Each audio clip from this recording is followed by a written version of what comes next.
আসসালামু আলাইকুম। আলহামদুলিল্লাহ, খুবই একটা ভালো খবর। যে কথায় আছে যে বিপদে পড়লে বন্ধুর পরিচয়। তা মানুষ যখন বিপদে পড়ে তখনই আসলে বন্ধুর পরিচয়টা পাওয়া যায়।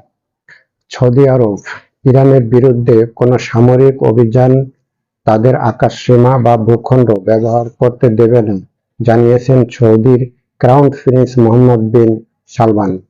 ইরানের প্রেসিডেন্টকে তিনি ফোনালাপের মাধ্যমে বলেছেন যে ইরানে যদি কোনো রকম হামলা হয় তাহলে সৌদি আরবের আকাশসীমা, স্থলসীমা অর্থাৎ কোনো কিছুই আমেরিকানদেরকে তারা ব্যবহার করতে দিবে না।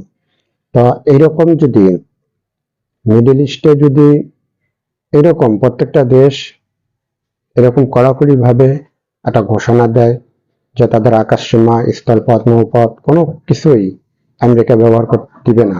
ইতিমধ্যে কয়েকটা দেশ বলেও ফেলাইছে যে আমরা আকাশসীমা এবং স্থলপথ কোনো কিছুই ব্যবহার করতে দেব না। কিন্তু সৌদি আরব ক্লিয়ারলি ভাবে, একবারে ক্লিয়ারলি ভাবে সৌদি আরব বলে দিল যে আমরা আকাশসীমা, স্থলপথ, নৌপথ কোনো কিছুই তারা ব্যবহার করতে পারবে না। কিন্তু সৌদি আরবে কিন্তু মার্কিন সেনাবাহিনী আছে এবং সৌদি আরবে প্রায় ২৫০০-এর বেশি সেনাবাহিনী আছে, যারা কিনা সেই সেনাবাহিনী সৌদি আরবের যে রাজপরিবার আছে সেই রাজপরিবারটাকে রক্ষা করে।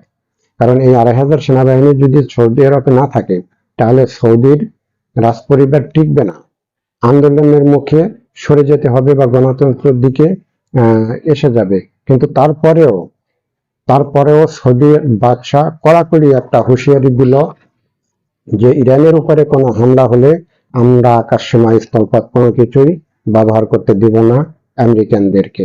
প্রত্যেকটা দেশ যদি এরকম ঘোষণা দেয় তাহলে এই যুদ্ধটা হবে না, এই যুদ্ধটা হবে না।